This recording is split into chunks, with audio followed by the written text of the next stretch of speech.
Negara Brunei Darussalam kini amat bergantung kepada sektor minyak dan gas sebagai sumber ekspor dan hasil pendapatannya. Dengan kebergantungan yang tinggi terhadap sumber hidrokarbon ini, negara Brunei Darussalam terdedah kepada kejutan ekonomi yang akan memberikan pelbagai cabaran kepada kehidupan rakyat di negara ini. Bagi memastikan ekonomi yang berdaya tahan untuk generasi masa depan, negara Brunei telah berhasrat untuk mengubah negara mereka menjadi sebuah negara maju. Contohnya, mempunyai pendapatan tinggi, menggunakan pengetahuan dan teknologi sebagai asas pembangunan dan mengukuhkan penglibatan sektor swasta di samping mengekalkan peranan kerajaan dalam memudah cara pembangunan ekonomi negara. Brunei Darussalam merupakan sebuah negara yang kecil dan kaya dengan campuran keusahawanan asing dan dalam negeri. Hasil daripada sektor petroleum merupakan lebih daripada separuh keluaran dalam negara kasarnya, iaitu KDNK. Brunei ialah pengeluaran minyak yang ketiga terbesar di Asia Tenggara. Oleh itu, terdapat beberapa masalah, faktor, kesan dan langkah yang diambil oleh kerajaan Brunei. Faktor penyumbang kepada minyak Brunei.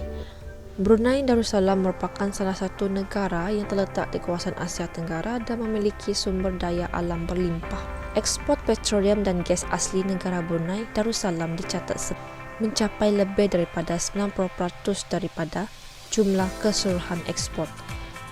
Yang pertama, pelaburan. Kerajaan Brunei giat menggalakkan lebih banyak pelaburan asing ke negaranya. Syarikat-syarikat baru yang memenuhi syarat-syarat tertentu boleh menerima status perintis yang mengecualikan mereka daripada cukai pendapatan sehingga 5 tahun bergantung kepada jumlah modal yang dilabur. Kadar cukai pendapatan korporat di Brunei ialah 30% dengan tidak adanya cukai pendapatan perseorangan atau cukai laba modal di Brunei. Contohnya syarikat Sapura. Syarikat-syarikat di Brunei harus diperbadankan di dalam negeri atau didaftarkan sebagai suatu cabang syarikat asing dengan mempunyai sekurang-kurangnya 7 orang pemegang saham dengan sekurang-kurangnya separuh daripada pengarahnya merupakan pemaustautin Brunei. Felicity kepada pekerja. Kerajaan menyediakan semua perkhidmatan perubatan dan memberi subsidi makanan dan perumahan. Kerajaan telah memberi perhatian yang sepenuhnya kepada sektor ini dengan mempelbagaikan ekonomi daripada minyak dan gas. Pemimpin Brunei prihatin kepada kebajikan pekerja yang mempertaruhkan nyawa demi hasil negara. Seterusnya, swasta, syarikat di bawah kerajaan. Satu inisiatif utama yang sedang giat dilaksanakan adalah pengkoperatan beberapa agensi kerajaan melalui public-private partnership dengan kerjasama syarikat berkaitan kerajaan, Government Linked Company, GLC. Langkah ini merupakan platform untuk meningkatkan aktiviti pelaburan dalam membangun sektor swasta yang boleh menjana peluang pekerjaan yang lebih berkualiti kepada anak-anak tempatan. Sebagai contoh, sektor minyak dan gas. Masalah pertama ialah masalah harga minyak dunia. Minyak di negara Brunei berkembang pesat setelah sekian lama. Sektor minyak ini memberi sumber pendapatan negara Brunei yang amat tinggi. Jika harga minyak mentah dunia menurun, pelbagai impak akan diterima oleh negara Brunei. Misalnya, ketika ini seluruh dunia dilanda wabak pandemik COVID-19, segala pergerakan manusia amat terbatas. Masyarakat dunia telah diarahkan untuk mengamalkan langkah kuarantin diri dari individu lain untuk memutuskan rantaian penyakit ini. Oleh itu, ramai yang bekerja dari rumah. Kekuatan ini, permintaan minyak amat berkurang dan menyebabkan harga minyak dan gas jatuh. Masalah kedua ialah masalah pengeluaran minyak. Proses pengeluaran minyak adalah proses yang amat rumit. Akan tetapi, kerja-kerja pembakian sumur minyak menjadi masalah utama kepada pengeluaran hasil minyak.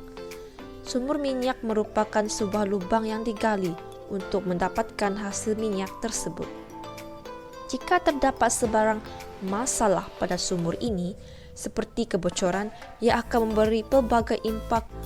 Proses pembagian sumur ini amatlah sukar kerana faktor geografinya yang berada di tengah lautan. Kerja-kerja ini memerlukan mesin dan bahan yang khas dan tenaga kerja yang besar. Proses ini memerlukan tempoh masa yang lama kerana ia memerlukan proses kerja yang teliti. Hal ini menyebabkan pengeluaran minyak terpaksa diberhentikan. Masalah ketiga ialah masalah jangka hayat sumber minyak dan gas. Sumber minyak dan gas asli merupakan sumber yang tidak boleh diperbarui. Penghasilan mineral seperti ini memerlukan proses yang amat lama, iaitu memakan masa hampir berjuta tahun. Sumber minyak dunia yang sedang masyarakat Brunei nikmati ini adalah hasil daripada proses penguraian sisa alam yang sudah mati seperti haiwan dan tumbuhan. Sisa ini akan dibawa oleh sungai ke laut dan mendap bersama lumpur. Lumpur yang bercampur sisa tersebut akan membentuk batuan sedimen. Terusnya akan menghasilkan gas serta minyak. Kini kerajaan Brunei terpaksa menghadkan pengeluaran minyak untuk menjamin kelangsungannya pada masa yang akan datang. Kesan isu minyak dan gas mencemarkan laut. Tumpahan minyak dan pembuangan sisa terutamanya dari atas pelantar ke laut dan kerja pengerudian minyak dan gas di dasar laut. Selain itu, ia juga berpunca daripada kerosakan kapal tangki yang menyangkut minyak di laut dan kerja-kerja pemunggahan petroleum mentah di sekitar terminal atau pelabuhan. Pencemaran air laut ini seterusnya menyebabkan keseimbangan ekosistem marin terjejas, memusnahkan litupan bumi. Kerja-kerja pembinaan kawasan bandar baru, kilang industri pemproses petroleum dan gas, jalan raya dan sebagainya telah menyebabkan hakisan tanah, pemusnahan litupan bumi seperti hutan paya bakau. Mencemarkan udara. Aktiviti pemprosesan petroleum dan gas asli menyebabkan peningkatan kadar pencemaran udara dan pembebasan bahan-bahan pencemaran udara seperti sulfur dioksida, karbon monoksida dan beberapa jenis hidrokarbon. Bahan-bahan pencemar udara ini pula bertindak sebagai nukleus kondensasi yang menyerap uap-uap air lalu menurunkan hujan asid. Meningkatkan suhu setempat. Peningkatan suhu persekitaran dan kejadian Pulau Haba. Kesan daripada aktiviti pembakaran gas berlebihan di kawasan pelantar minyak dan kawasan loji pemprosesan gas asli. Pertama, gas mentana dan lain-lain gas rumah hijau kebocoran dari saluran pipe gas asli dan infrastruktur lain. Bermaksud menggunakan gas memanaskan iklim hampir sama seperti arang batu.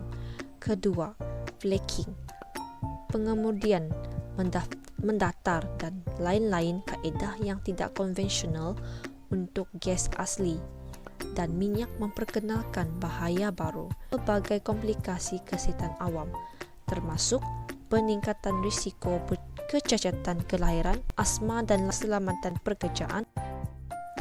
Antara langkah yang perlu diambil adalah kerajaan memainkan peranan penting dalam menguatkuasakan undang-undang negara. Kerajaan perlu mengeluarkan denda kepada pesalah yang didapati bersalah dalam perlombongan haram mengenai pengambilan minyak tanpa lesen.